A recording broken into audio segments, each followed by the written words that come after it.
Kaum dangu sadayana urang kupingkeun ku balarea dongeng Sunda karya Jenal M. Tonton anu dipintonkeun ku Mang Jejen wilujeng ngadangukeun.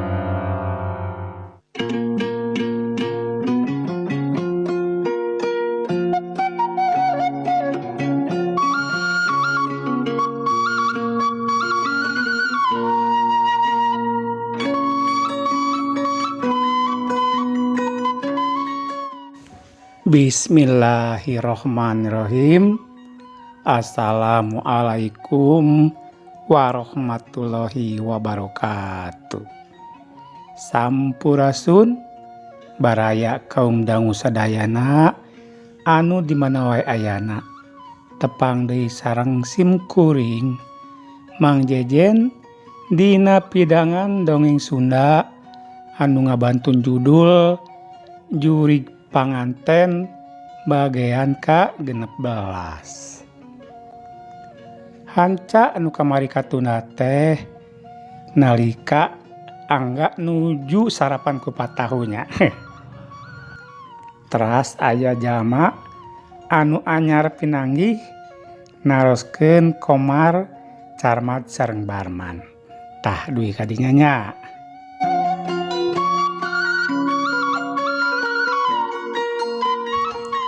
Sumangga supados teu nyangklong ting kana waktos ieu jejer carios jurig panganten urang lajengkeun deui.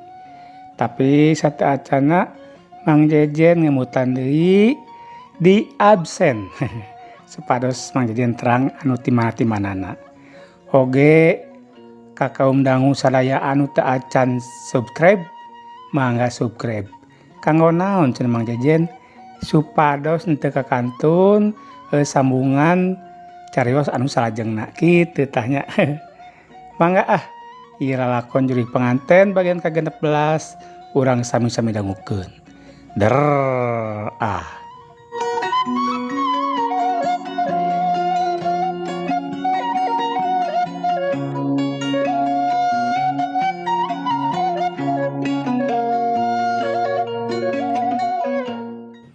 gebeg angga ngagebeg barang ngadenge ngaran nu ditataan ku eta jalma anu anyar panggih.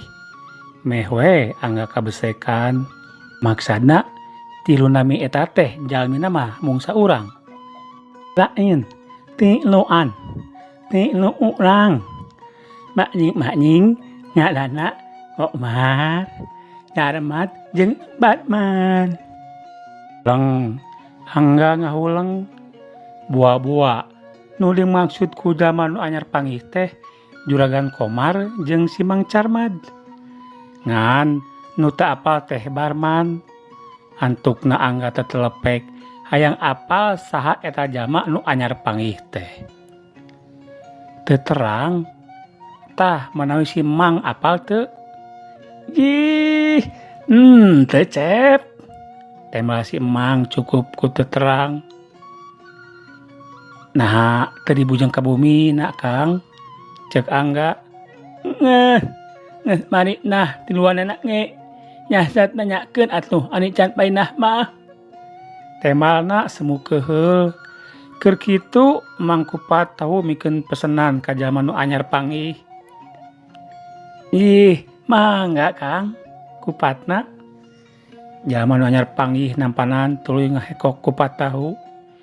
Jep teu aya di obrolan disagadengeun nuang kupat tahu teh angga mah galecok sajeroning batinna. Nya saha deui atuh ieu jalma teh make nanyakeun ngaran Komar, Carmat jeung Barman sagala.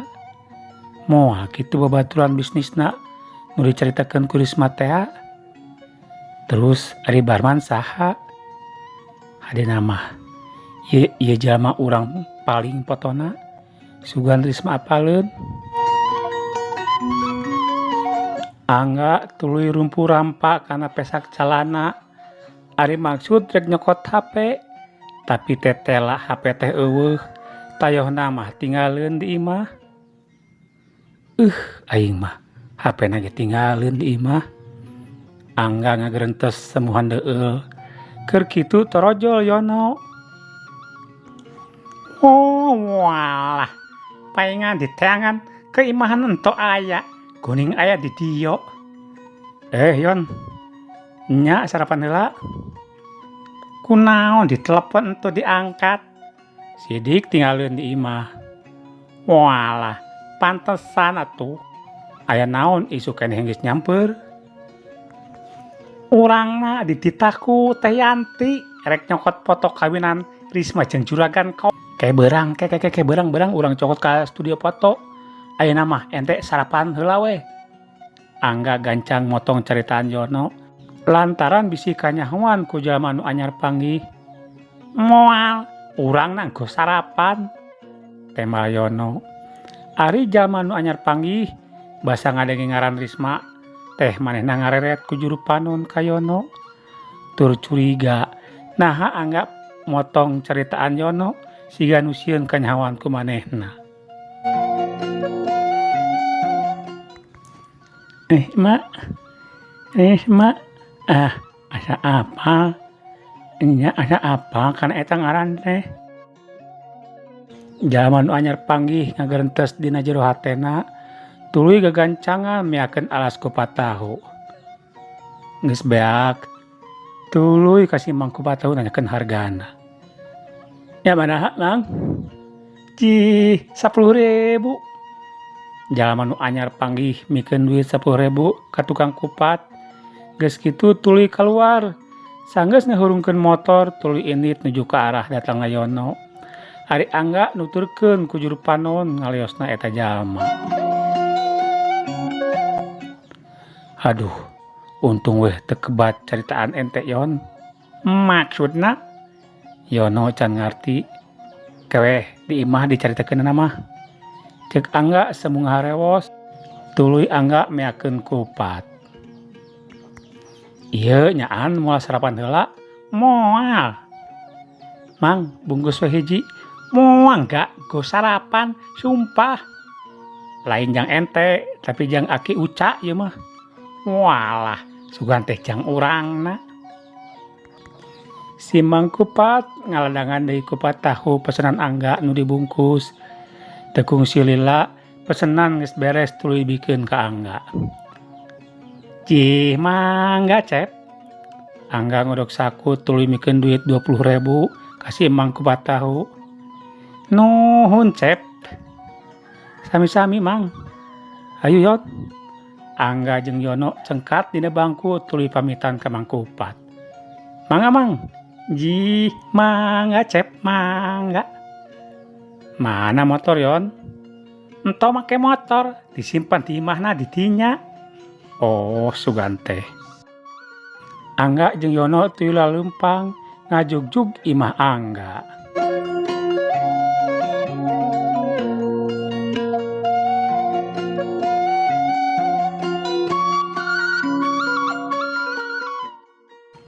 Kacaturkeun jalma nu anyar panggih teh teu kebat nulikeun lalampanana. Motorna diasupkeun ka tempat parkir hiji swalayan nu teu jauh ti jongkol kupat tahu. Sanggeus markirkeun motorna, tuluy asup ka toko swalayan. Tekung silila kaluar deui bari mawa sabotol cai. Tuluy alak ilik neangan tempat diuk nu rada buni. Sanggeus meunang geuk manehna diuk. Salila diuk bari hayuh wae nginuman cai, panon mah bari teu leupas ngawaskeun ka pelebah jalan.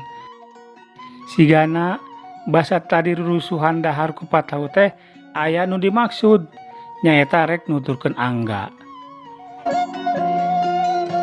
Nya we, tekung silila lar Angga jeung Yono ngaliwat. Manehna gancang cengkat tuluy nuturkeun Angga. Motor mah cul we di parkiran. Dina jarak nu rada anggang manehna tuluy nutur-nutur Angga.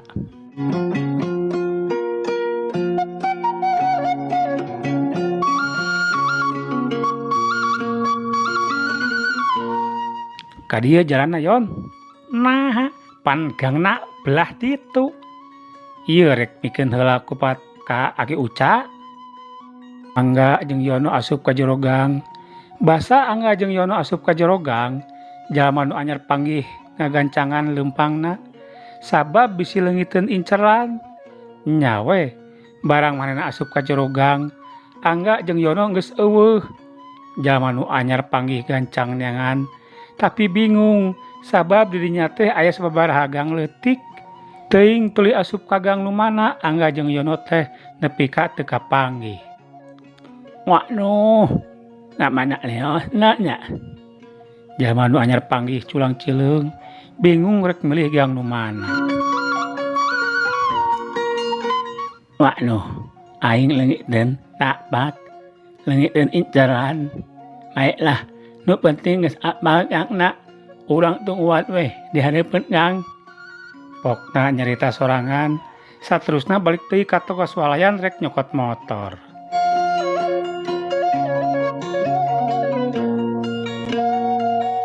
Kacaturkeun Angga jeung Yono asup ka salah sahiji imah nu kawilang basajan. Assalamualaikum. Waalaikumsalam. Angga, sok ka jero. Aki Uca nitah Angga ka jero. Tungguan we nya Yon, da moal lila mikeun kupatah hungkul. Iyo. Sehat Ki, cek Angga bari solongkrong sasalaman nyium leungeun Aki Uca. Kieu we Jang, maklum geus kolot. Hari itu saha lain sina ka jero. Yono rerencangan Ki. Da moal lami bade masihkeun kupat hungkul. Cek Angga bari song ngasongkeun bungkusan kupat tahu. Naon ieu teh? Kupat tahu? Mohon Ki kupat tahu kasenang Aki. Alhamdulillah. Ari Jang Ujang mana? Atos tadi Ki. Mohon atuh Ki moal lami nya. Heug atuh ari moal ngaso heula mah. Sanes waktos we Ki. Assalamualaikum. Waalaikumsalam. Leos Angga ninggalkeun Aki Uca. Hayu Yon, jalan ka dieu we ka Gang Slempet ngarat nguling teuing jalanna. Angga ngajakan Yono. Ari jalanna teu balik deui ka nu tadi, tapi milih motong jalan mapai-mapai gang leutik.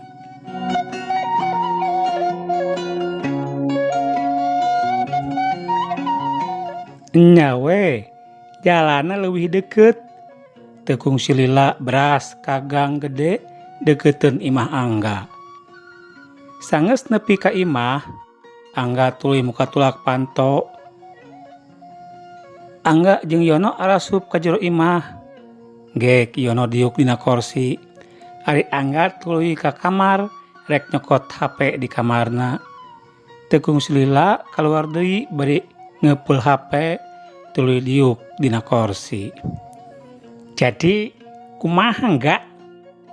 Kumaha naonna? Pan tadi cona rek nyaritakeun di imah. Naon rek dicaritakeun teh? Eta tadi untung uing kaburu motong omongan ente. Teu kaburu nyebut ngaran Komar. Nya kunaon kitu? Eta tadi jelema nu aya di tukang kupat tahu teh. Keur neangan nu ngaranna Carmad, Komar jeung Barman. Walah, ieu rek naon nya? Ningali beungot nama pikasi Yonon. Justru eta uing mah curiga. Ke ari Barman saha? Ente apal teu Yon? Walah, yo apal atuh. Pan Pak Barman mah bapana Risma. Nah didinya ento apal gitu. Oh, bapana Risma. Mun kitu mah berarti manehna salah seorang nu kalibet bisnis juragan Komar. Sakumaha nu diceritakeun ku Risma? Emangna bisnis naon kitu? Teu apal, da Risma teu ngabejakeun. Angga tuluy ngahuleung, teu kungsi lila pok nyarita deui. Yon, ente apal imahna Pak Barman? Yo rek naon nanyakeun imahna Pak Barman? Nya aya perlu matak nanyakeun ge. Iyo, aya perlu naon? Rek nyaliksik bisnis naon nu dijalankeun ku maranehanana? Walah, cek urang nama ulah. Ulah hayang nyaho urusan batur, bahaya. Kagok ti gebrusyon. Jeung deui uing pan perlu nyelametkeun Risma. Pak Barman kudu apaleun kumaha kaayaan Risma. Yono teu nemalan. Manehna apaleun pisan kana watak sobatna. Lamun geus kitu teh, kitu teu bisa dicarek deui. Mana minta alamatna? Ento boga. Cek Yono ngabohong. Ti iraha ente sok ngabohong Yon. Pan basa ngurus-ngurus kawinan Risma jeung Juragan Komar meureun kungsi ka imahna Pak Barman. Iyo lah. Yono ngeluarkeun HP dina saku bajuna. Tuluy dihurungkeun mukaan deui obrolan jeung Yanti dina WA. Nah, geuning kalah mukaan HP. Iyo, alamatna aya dina WA teh Yanti. Rek dikirimkon kadinya. Oh, tekung si lila HP angga disada. Tah, geus dikirimkon. Oke, nuhun Yon. Cek angga bari tuluy muka WA ti Yono. Ari rek nyokot fotona iraha. Hayu ayeuna ge meungpeung nyase. Temal angga geus kitu mah angga jeung Yono tuluy kaluar ti imah. Rek boncengan moal angga. Moal, pan uing rek tuluy ka imahna Pak Barman. Oh iya atuh. Cek Yono. Celak Yono kana motor. Pon kitu deui angga. Sewang-sewang moal motor sorangan. Sanggeus motor dihurungkeun, biur angga jeung Yono ngajalankeun motorna ngajugjug jalan gede.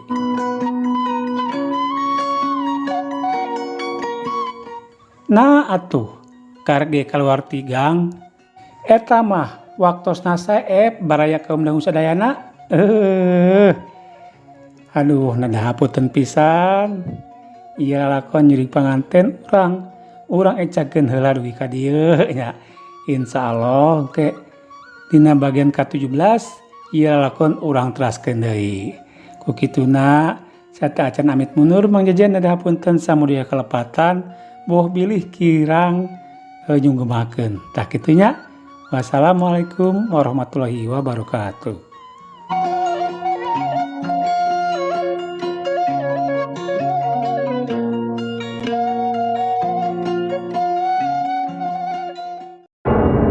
Hatur nuhun parantos ngadangukeun Dongeng Sunda karya Jenal M. Tonton anu dipintonkeun ku Mang Jejen. Antos dongeng-dongeng salajengna.